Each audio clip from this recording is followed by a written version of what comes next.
Pois é interessante agora, até para os tempos atuais, e por isso eu trouxe este capítulo, a inflação e a história são dois capítulos que ele põe de seguida, e no fundo é um dos erros que aparece no livro, erros de análise do Benjamin Graham,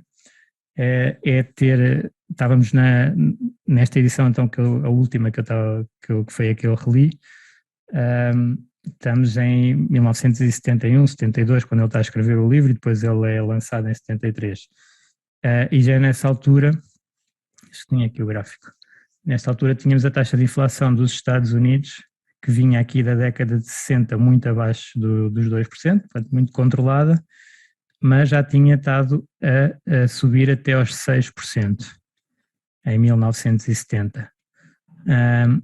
E é nesta altura que ele está a escrever o livro, e ele considera que a taxa está alta, mas que estão a ser colocadas em prática políticas que vão conseguir controlar a inflação. Isto tem alguns paralelismos com a altura de hoje, a história vai se repetindo, que estamos com alguma inflação mais alta do que o habitual e na expectativa que ela venha a ser controlada.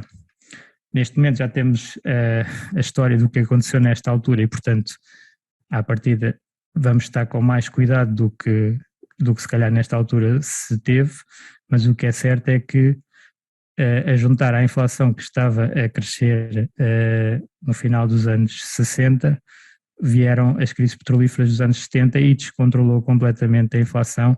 As políticas acabaram por não conseguir controlar, e o que tivemos foi um máximo de inflação nos Estados Unidos em 1980 de 13,5%.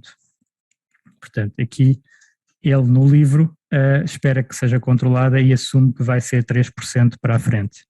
Isso também parece um pouco como os tempos atuais. Agora esperemos que seja realmente controlada, porque isto teve um impacto fortíssimo nas obrigações, que valorizaram muito fortemente, e nas ações, que também tiveram uma crise muito forte em 73, 74, para além de umas quedas também fortes em 70. Aquele ponto inicial que eu falei da influência que ele teve tanto no John Bogle e na gestão passiva como no Warren Buffett e gestão ativa, é porque ele divide o investidor, e tem vários capítulos sobre isto, entre duas hipóteses. Nós podemos ser um investidor defensivo ou um investidor enterprising ou dinâmico ou empreendedor.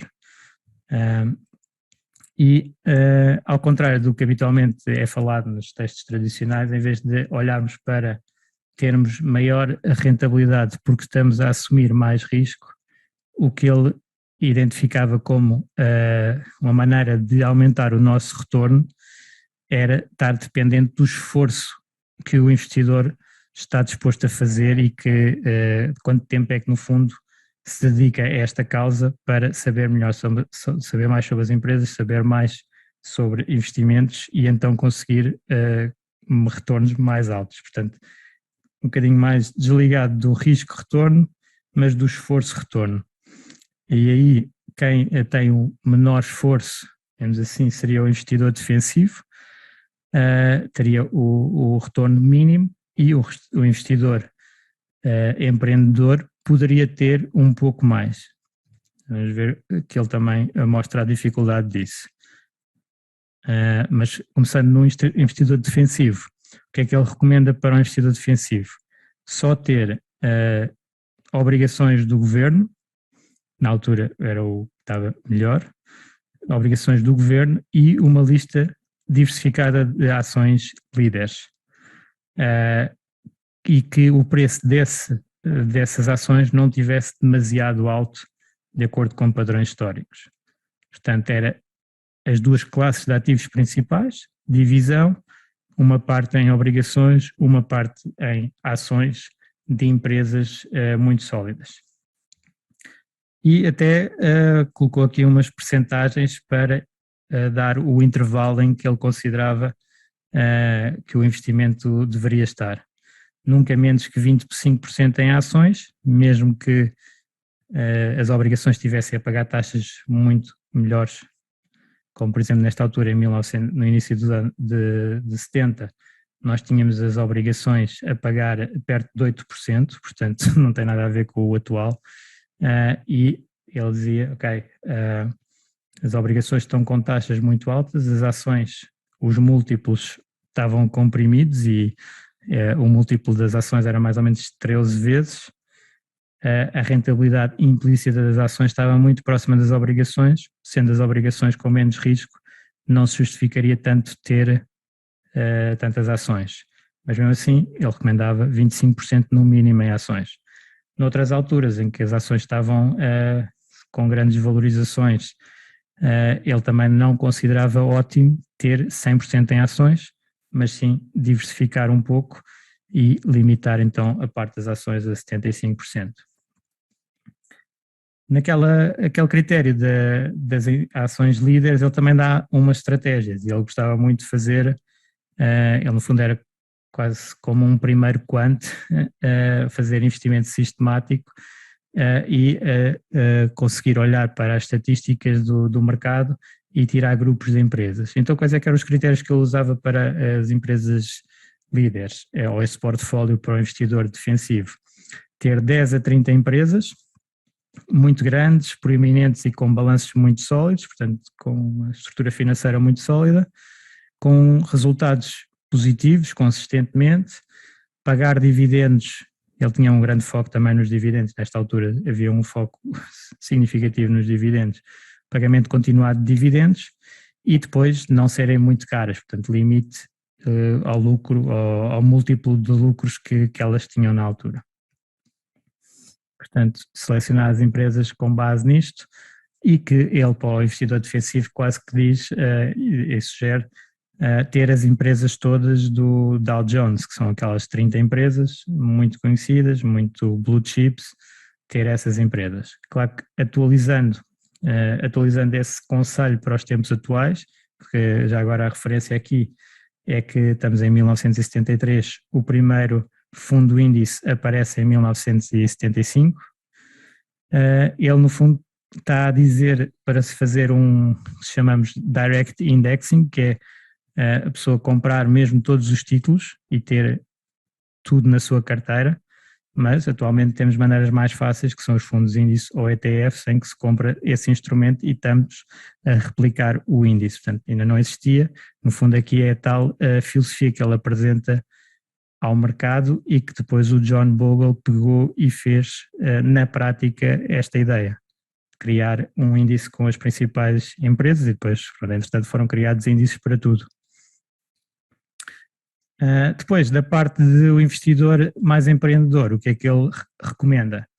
É que o investimento seja mais olhar para as ações como um negócio. Porque na altura o mercado também era muito feito de análises técnicas, de pensar que os títulos são papéis que são trocados e que têm e os gráficos e ele traz o investimento para olhar para as contas da empresa e ver se o negócio está realmente a ter um rendimento interessante e depois avaliar se o preço que cota no mercado faz sentido ou não. Portanto, olhar para as ações como negócios que estão por trás, para os negócios que estão por trás. E ele também alertava para isto, que é muitas pessoas que têm, muitos homens de negócios têm as suas empresas e nas empresas fazem análises de custo, benefício, rentabilidade, tudo e mais alguma coisa para chegar a um bom negócio e depois quando pegam nos investimentos, quando vão para a parte dos investimentos, tornam-se especuladores e não ligam a nada dos princípios que utilizam no seu negócio. Isso é também muito habitual porque as pessoas categorizam as coisas em bolsos diferentes, digamos assim.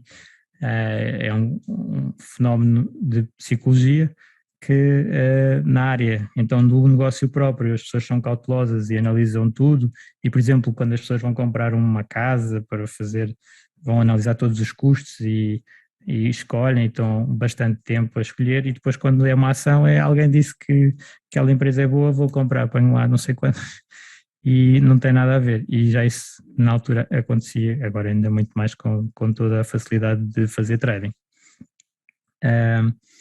Depois, aqui algumas áreas que ele identifica como possíveis para o tal investidor pronto, ativo ou empreendedor atuar, e seria de comprar em mercados que estão em queda ou baixos e vender nos altos. Portanto, aqui aparece um bocadinho market timing. Ele depois diferencia claramente entre o market timing, que é de estarmos a ter quedas ou subidas, que é o que tipicamente as pessoas, ou expectativas que vai subir e que vai fazer o trading dessa maneira, ou o valuation timing, que é estar barato ou estar caro. Portanto, analisar para os mercados e se está caro demais, eventualmente sair, se está barato demais, entrar.